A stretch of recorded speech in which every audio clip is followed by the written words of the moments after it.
The 800-meter trial of Mpana. It had all started with Chris Anisperi. It was the summer of 2014, and in the second leg of the women's 800-meter final, Mpana, a diminutive young runner from a diminutive African nation, found herself running the race of her life. She had just cleared the first bend, still placed squarely in the middle of the pack, when all of a sudden, everything fell into place. Every myriad rhythm in her body, the sway of her arms, the movement of her hips, her heartbeat, her lungs, they all seemed to reach an impeccable harmony as pace after glorious pace began to fall with increasing gracefulness and accuracy. Her field of consciousness narrowed until it included only the movement of air through her lungs and the narrow strip of dusty track that lay before her. She had become as the wind. By the end of the second leg, she had just about outpaced all her competitors. By the end of the third, she had left them all far behind.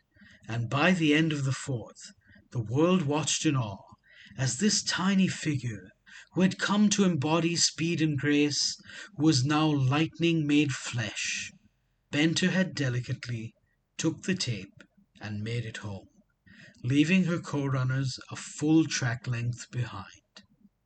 It took her 10 paces to slow down, and when she did, completely exhausted and oblivious to the cheers of the crowd, she collapsed to the ground, tears streaming down her face, her heart full of an ecstasy she had never known before. To say that Chris Anisperi was evil would not necessarily be fair. The daughter of a family that could be described as well-to-do, but not excessively rich, her acquaintance with running was made at a very young age, when she chose to participate in a track and field event organized by her school. There she won her very first medal. Basking in the warm glow of achievement, the superlative reaction of her family, and clutching her little token of victory, crafted of blue ribbon and plastic gold, she decided in that moment that she would be a runner. Her youthful desire was met with open encouragement, and so her lifelong involvement with the sport began. Right from the start, she showed remarkable dedication.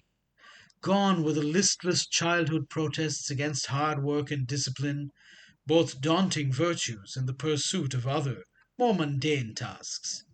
Such natural lethargy was replaced by a joyful effervescence and hard determination as she accepted everything the track demanded of her: earlier bedtimes, discipline in food, and grueling physical training.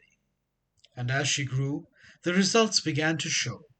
She came to represent to people in increasingly wider senses of the term, as she graduated from school to district, district to state, and eventually to national-level track meets for her age group, never returning without something achieved.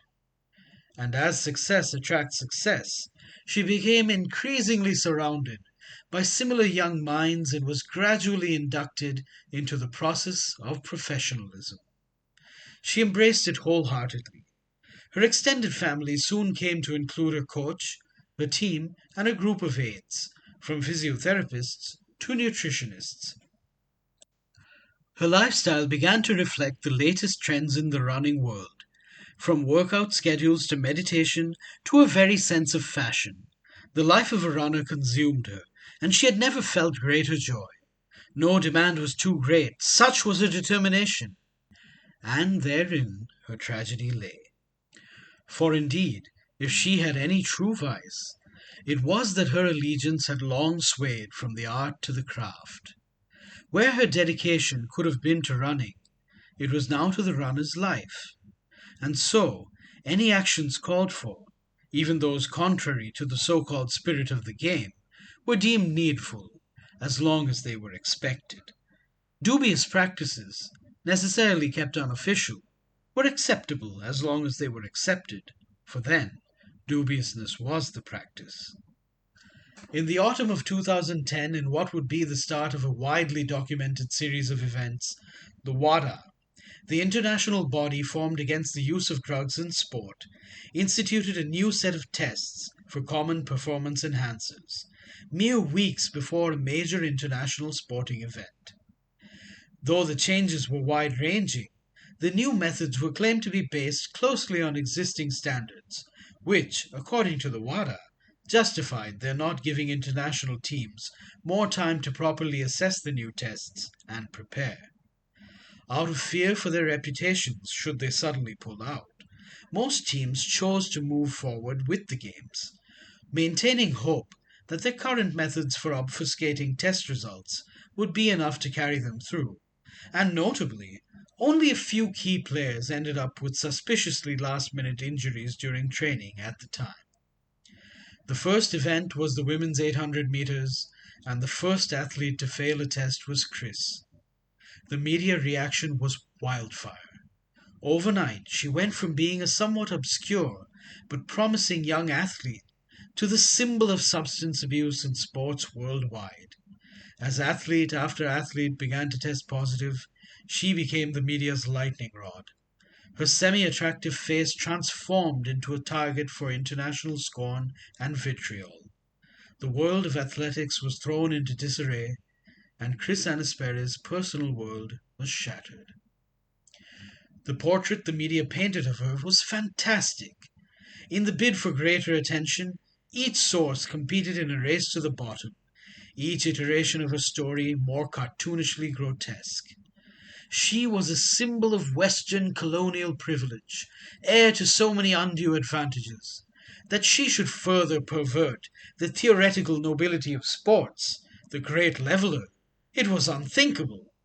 Or perhaps, more obvious still, she was a great sign of these wayward times, a product of unchecked liberalism, and a repugnant example of today's disaffected youth. Was she the herald for greater social decay? As the headlines grew more outrageous, her pool of friends grew more sparse, and greater numbers of those who once were her people began to distance themselves from her. The first to go was a national sporting body, officially disclaiming any involvement in her crime, and declaring that players often took rash decisions beyond the knowledge of the administration, and that the administration could not be held responsible for such actions. The same stance was adopted by her coach and team, people who had shared her locker room and had introduced her to the very practices she was on trial for, people who had escaped scrutiny as a result of cancellations stemming from her own personal disaster. Frequent well-wishers no longer knew her, distant family cut off all ties, and former fans, on occasion, became a physical danger to her person. Only the very closest of family remained, though even their support seemed to waver at first. Completely lost amidst everything was the little girl holding her medal who had once fallen in love with running. Though the media frenzy soon died, taken over by whatever the latest trend in hurling stones, the deep and well-earned wounds left in international athletics would last for a long time. In the summer of 2014, very soon after her victory, swirling in the debris from 4 years ago, the accolades surrounding Jame's unbelievable win turned into something sinister, and the questions surrounding Chris Anisperry's infamy began to take a 180-degree turn. Jame was an unknown, respected, but no overachiever. How then did this improbable result come to pass? The smouldering ember of doubt threatened to fan into a flame. Wanting to get ahead of any potential media fallout akin to 2010, the WADA and other international sporting bodies came down hard on Jame. If justice was to be had, it would have to be meted out evenly. Poverty did not equate to blamelessness, and obscurity just meant that any potential impropriety would be easier to hide. Her medal was immediately suspended pending further tests. Her national sporting body was quick to protest and eventually to file against the hosts in court. They were not to be blamed, they said, and they could not be targeted unfairly. Athletics was one of their few international exports, and they would not see this source of meager income and great national pride run dry over exaggerated paranoia. Their team and several others from neighbouring countries, in a show of solidarity, decided to boycott the ongoing athletic meet, and Jame and her people returned home empty handed. Framed against the dusty backdrop of their village, her eyes alternating tears and flame, the video of her mother angrily defending the girl to some local reporters flooded the media for weeks. "We cannot afford a light in our house," she declared, huffing and puffing in her native tongue. "What makes you think we can afford drugs?" The national sporting body fought Jame's case doggedly through the mire of international politics and law. It continues to do so to this day. Alternating between her village and an occasional trip to the national capital or some other big city, Jame continues as something of a local hero. Slowly fading into obscurity, her days of international sport perhaps ended for good. But she continues her dedication to her art and makes sure to run every day, if only to feel the rush of wind in her face. And though they may take her medal, there is one thing they can never take: the feeling of ecstasy she had felt at the finish line in the summer of 2014.